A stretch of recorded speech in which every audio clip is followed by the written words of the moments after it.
ओम नारायणाय विद्महे वासुदेवाय धीमहि तन्नो विष्णु प्रचोदयात्। हरे कृष्णा।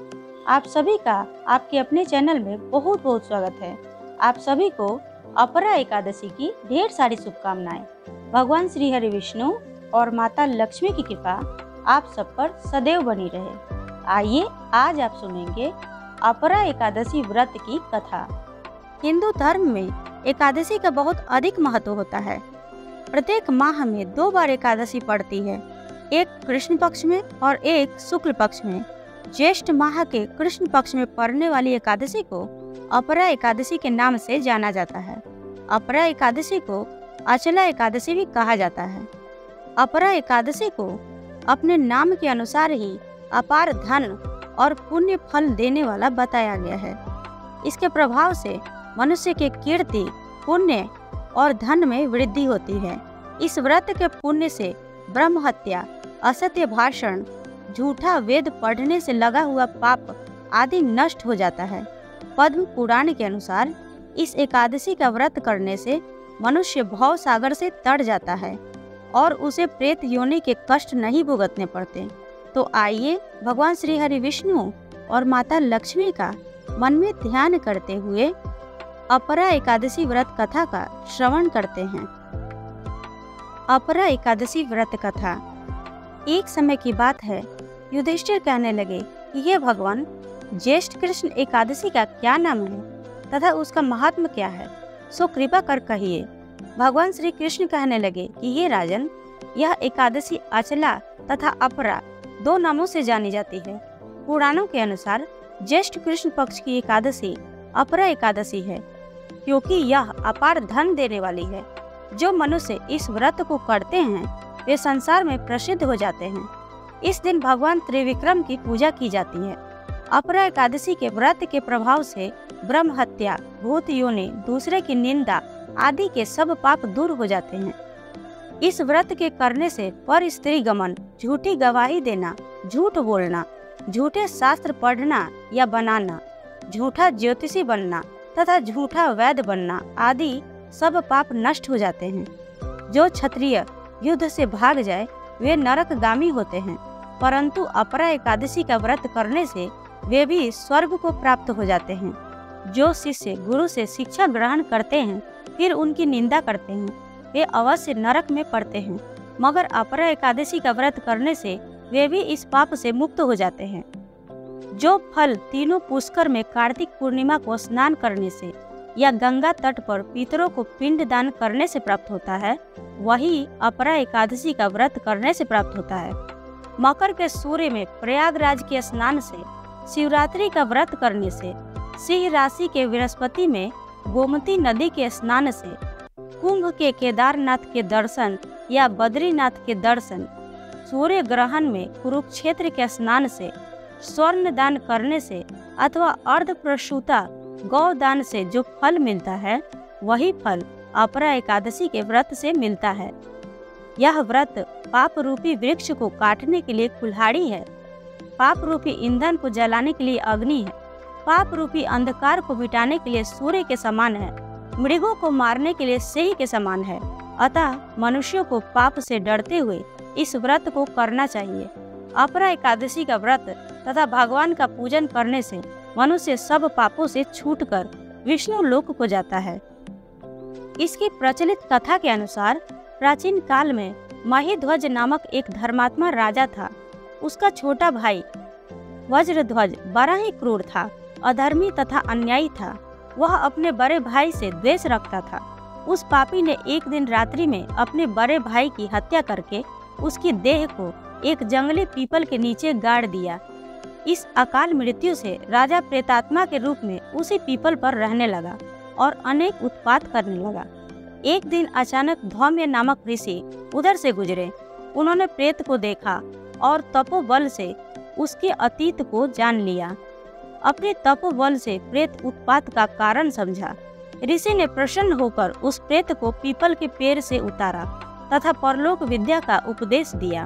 दयालु ऋषि ने राजा की प्रेत योनि से मुक्ति के लिए स्वयं ही अपरा एकादशी का व्रत किया और उसे अगति से छुड़ाने को उसका पुण्य प्रेत को अर्पित कर दिया।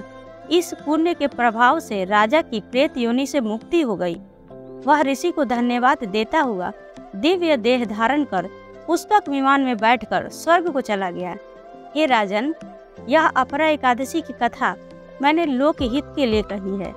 इसे पढ़ने अथवा सुनने से मनुष्य सब पापों से छूट जाता है।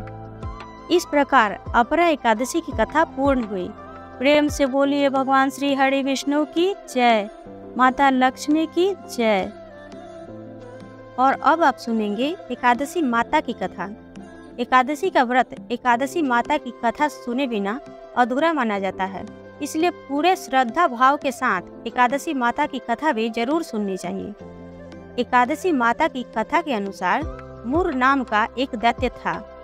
रावण और कंस की तरह वह भी बड़ा आतंक मचाता था। स्वर्ग में देवों सहित सभी को पीड़ा देता था। सब लोग उससे रक्षा मांगकर श्रीमन नारायण के शरण में गए। भगवान ने कहा, मैं उसे संभालता हूँ, चिंता मत करो। भगवान मुर के साथ युद्ध करने लगे, लेकिन अपनी सारी शारीरिक शक्ति लगाकर भी भगवान कुछ नहीं कर सके।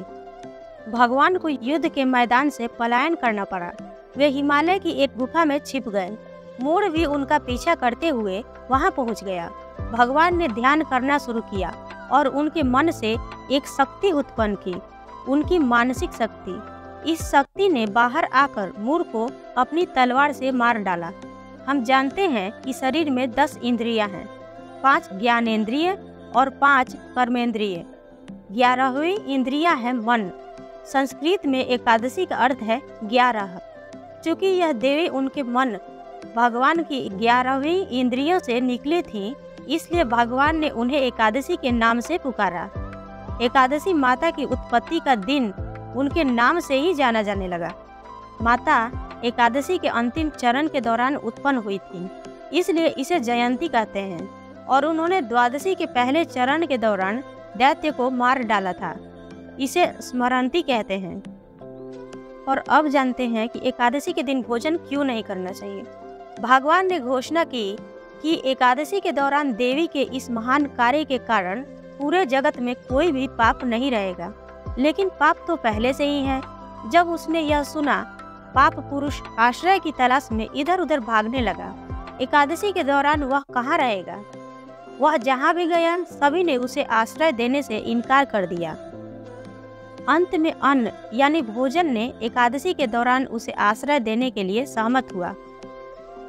तो एकादशी के दौरान सभी पाप भोजन में आश्रय लेते हैं। जो कोई एकादशी के दौरान भोजन करता है, ये पाप उस व्यक्ति में प्रवेश करेंगे और रोग, समस्या, हानि, परेशानी इत्यादि बन जाएंगे। एकादशी देवी को विष्णु कन्या भी कहा जाता है, क्योंकि वह भगवान की मानस पुत्री हैं। उनकी मूर्ति पूरी जगन्नाथ मंदिर और द्वारका धाम में है। भगवान के धर्म की रक्षा के लिए जितने भी अवतार हैं, वे सभी एकादशी के दिन ही हुए हैं, इसलिए यह इतना पवित्र दिन है। इस प्रकार एकादशी माता की कथा पूर्ण हुई। प्रेम से बोलिए एकादशी माता की जय, भगवान विष्णु की जय। और आइए अब सुनते हैं राजा धर्मकीर्ति की कथा। मालव मुनि का भद्रशील नाम का एक पुत्र था। भद्रशील ने छोटी उम्र से ही एकादशी व्रत का पालन करना शुरू कर दिया। मुनि ने उन्हें ऐसा करने के लिए कभी नहीं कहा था। एक बार मुनि ने भद्रशील से पूछा कि उन्हें इस व्रत को करने किसने कहा है। भद्रशील ने कहा कि मैं कई जन्मों से एकादशी का व्रत करता आ रहा हूँ। आमतौर पर किसी को भी पिछला जन्म याद नहीं रहता। जब तक आप माँ के गर्भ में होते हैं, तब तक आपको अपने पिछले जन्मों की याद रहेगी, लेकिन जन्म से ठीक पहले यह स्मृति मिट जाती है। लेकिन भद्रशील को अपने पिछले जन्म की याद उस समय भी थी। यह एकादशी व्रत की शक्ति थी जिसका वे पालन करते थे।